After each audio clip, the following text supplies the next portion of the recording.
Hey everyone, let's jump right in. Today we're unpacking a really fantastic, deeply reflective piece by Salima called The Investor Doesn't Have Feelings About That.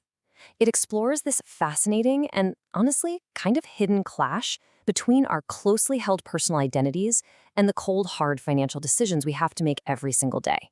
So think about this for a second. Have you ever made a genuinely bad business decision just to keep a promise? It's an incredibly relatable dilemma, right? You end up feeling completely trapped by your own word, even when the facts on the ground have completely shifted right under your feet. Part 1. The Real Estate Dilemma. To set the scene, Salima's investment company had found a great piece of land. They negotiated, they agreed on a price, and they were right in the middle of due diligence, working with the government to verify ownership and all that. But then, suddenly, a new piece of land pops up. It's got a lower price, and it offers more options. Now, structurally speaking, this should be a super simple objective comparison of data. Option 1 versus option 2. Which one's better? Simple. Well, that brings us to part 2, the old identity trap. When that new, cheaper option appeared, the author's very first thought wasn't, oh, let's compare the numbers. Nope. Instead, it was this automatic, highly emotional reflex. I already gave my word. We need to buy from him. She caught this thought literally hijacking the investor's chair in her mind. She defines this totally unhelpful voice as the old identity. It's basically a deeply ingrained self-perception. For example, viewing yourself as the woman who always keeps her word. And that identity attempts to step in and make decisions it simply isn't qualified to make. Now, don't get me wrong. Being proud of keeping your word is a fantastic trait. I mean, nobody likes a flake. But it becomes a huge trap when it demands you ignore brand new information in a business context just so you can save face with yourself. Which leads to part 3. Commitment versus obligation. Luckily, she caught herself. She took a pause and realized, wow, I had confused commitment with obligation. So the absolute crucial point here is that since the original real estate transaction wasn't actually a done deal yet, and due diligence was still actively happening, looking at new options wasn't a betrayal of trust. It was just, well, responsible business practice. And this brilliantly illustrates the core difference we're talking about today. Honoring a commitment actually means investigating, reassessing, and potentially walking away if the facts change, like if you find a major flaw during due diligence. But protecting a past decision, that means actively ignoring new info just to avoid the sheer awkward discomfort of admitting your initial choice wasn't absolutely perfect. True integrity doesn't actually require us to put blinders on and ignore new evidence. Let's look closer at that in part 4, protecting past decisions. We see this trap everywhere, right? Just look at these universal examples. You've got the entrepreneur who is violently pushing a failing business idea just because they already announced it to the world. Or the investor holding on to a totally losing asset because of the money they've already sunk into it. Maybe it's the professional staying in an outgrown career, or someone remaining in a completely stagnant relationship. All of these situations carry incredibly heavy sunk costs, simply because we're desperately trying to protect our past choices. As Salima so perfectly captures here, we're protecting the story we told ourselves about the decision. But think about it. The money and the time, they're already spent. That big announcement, it's already been made. The past is completely done. The only thing we actually have any control over is what we do right now, today, with the information we currently have. Now, part 5, becoming the investor.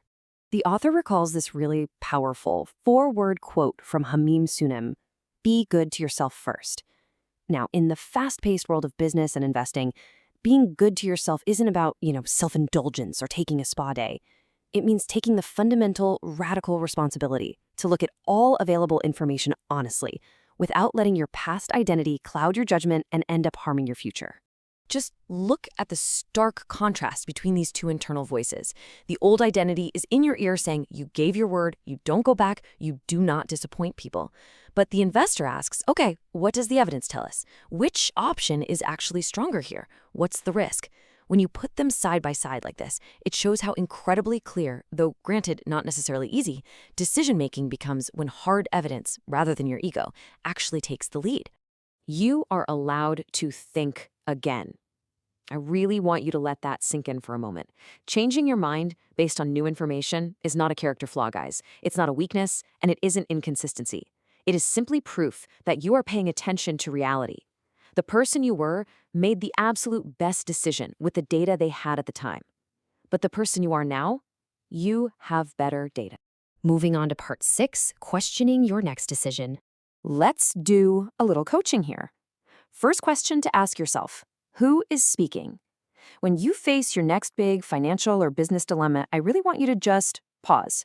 Identify the voice that is driving your immediate reaction. Is it the person you have always been, just operating on comfortable autopilot? Or is it the person you are becoming? Second question. Could your proudest identity become a limitation in how you actually handle money or business? I want to challenge you on this. Think about those traits you absolutely love about yourself, like being the reliable one or the strong one. Are they secretly sabotaging your logic? Are they keeping you stuck in bad investments just because you're terrified of looking inconsistent to others? Number 3, what are you actually protecting? Is it the decision or the identity attached to it? Now, this is a really tough one to swallow. It asks you to confront any decisions you're fiercely defending right now, purely out of a discomfort with change rather than, sound present-day logic. Fourth, what would being genuinely responsible to your future self look like right now?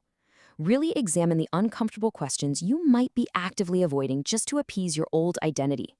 Ask yourself, what facts am I willfully ignoring right now just to feel good about a choice I made a whole year ago? And finally, what becomes possible when you pause before acting on an automatic thought? I highly encourage you to cultivate that exact space between having a fleeting thought and acting on it, exactly like the author did. That brief, quiet pause. That is where your true power as an investor, and honestly as a decision maker, truly lies. We're going to wrap up today's explainer with this incredibly provocative thought from the text. Sometimes the most important financial decision isn't the one we make. It's the one we catch ourselves about to make. So, I'm going to leave you with this question. When you step away today and face your next major choice, will you let your ego sit at the head of the table? Or will you give that chair to the investor?